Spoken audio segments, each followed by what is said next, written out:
All right, let's continue the build-up to the Finance Minister Mtongana's speech this afternoon. The Democratic Alliance says the time for race-based legislation that has distorted the labour market is over. The official opposition says its economic justice policy is targeted at redress for the disadvantaged. The party revealing all of this during its alternative budget this week. Newzroom Afrika's Athi Mtongana joins us live now from Parliament. And Athi, good morning to you. Talk us through this economic justice policy stemming from the Democratic Alliance.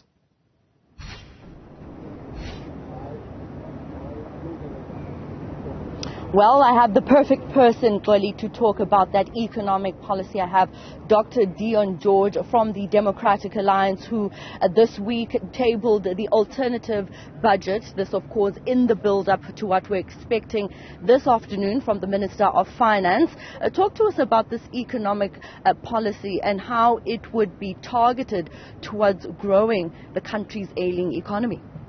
Well, I think we all agree that our economy is in a very bad space, and it's very likely that we're going to have a recession this year, which is bad for all South Africans, especially for the most vulnerable people battling to put food on the table. So the DA's alternative budget talks very much about growing our economy. So what we believe is there needs to be incentives specifically for small business to operate more effectively. So they need to have tax relief. They need to have a removal of red tape so that they can operate more efficiently in the economy. And the small business is the area where we will have economic growth and where we will have employment. So that's the sector we need to focus on. Also large business, they need to make it easier for business to operate in South Africa. So that's a fundamental building block. Also, we need capital. We need foreign capital. We need domestic capital. We believe that the minister should be announcing measures to incentivize South Africans to save. So, for example, reduce the tax on interest, for example, and increase the limits for tax-free saving every year. Also, scrap exchange control. The time for that is now, so we can get more foreign capital into South Africa. And, of course, crucially, the most important thing in front of us now are the rolling blackouts. I mean, we've got an energy crisis. It is the worst we've seen in 15 years.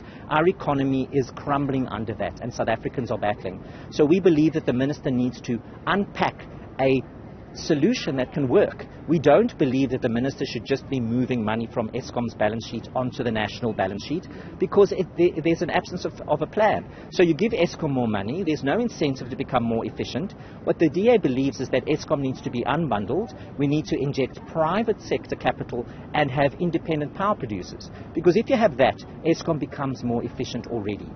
What people are doing is that they're already buying solar panels and they're putting inverters at home, and businesses doing the same to get independent of a government that's unable to provide the power. We believe the minister should announce some tax incentives for households and for business, and that is doable, and the DA made a proposal that households should have a rebate up to 100,000 Rand to purchase solar and to purchase inverters, and also for business to be able to deduct more money for that purchase. Has that model been implemented or tested, at least here in the DA-run government in the Western Cape? Well, the DA governments are working very, very hard to get private producers into the system, and that's working extremely well. For example, if you look at Cape Town, if you look at Stellenbosch, their plan is to get Cape Town and Stellenbosch off the grid at some point as fast as possible. Already we see that because the city of Cape Town is able to generate more energy of its own, that we are behind the rest of the country in terms of the stages of load shedding. But that's not enough. What needs to happen is government needs to get out of the way. It needs to get rid of the regulations stopping that from happening. And that's what DA governments are doing.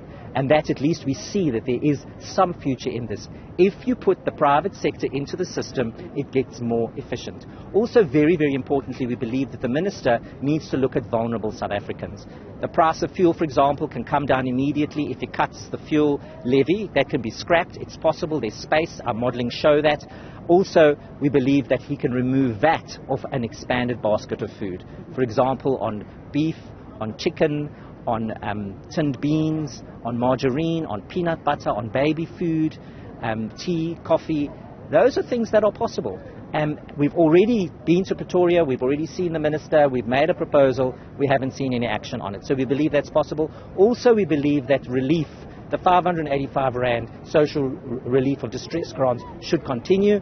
We believe also there's space for a conditional basic income grant of that same amount.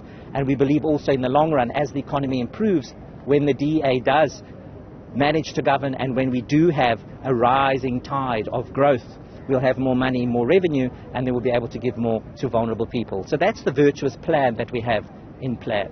Briefly, Dr. George, before I let you go, the issue of the declaration of the national state of disaster, something that you're opposed to. Yes, we are opposed to it. We know that it's a crisis, and we know that there should be a disaster declared around Eskom, but certainly not a national disaster, because we know what happened during COVID. We had nothing but corruption, and the minister in charge of it we don't believe is capable of doing anything about it. So we don't believe that that's the right way to go. We also don't support a Ministry of Electricity. It would cost 37 million Rand, just extra expenses. So a state of disaster is not the way to go here. What is needed... Even though we know that this is something your party has been calling for. We did not call for a national state of disaster. We called for a ring-fenced state of disaster only around Eskom. And that is not what we got. And that's why we don't support it.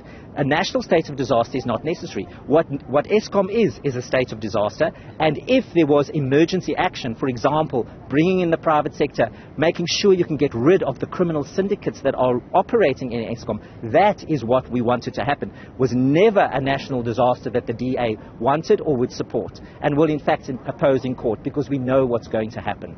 Dr. Dion, thank you so much for your time. Dr. Dion George from the Democratic Alliance. Well, you've heard it from him.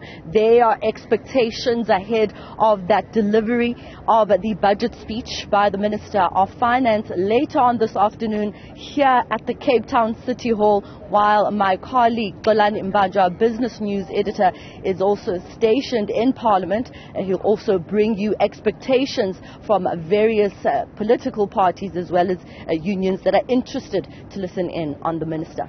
Athi Mtongana, thank you very much for that update live for us in Parliament.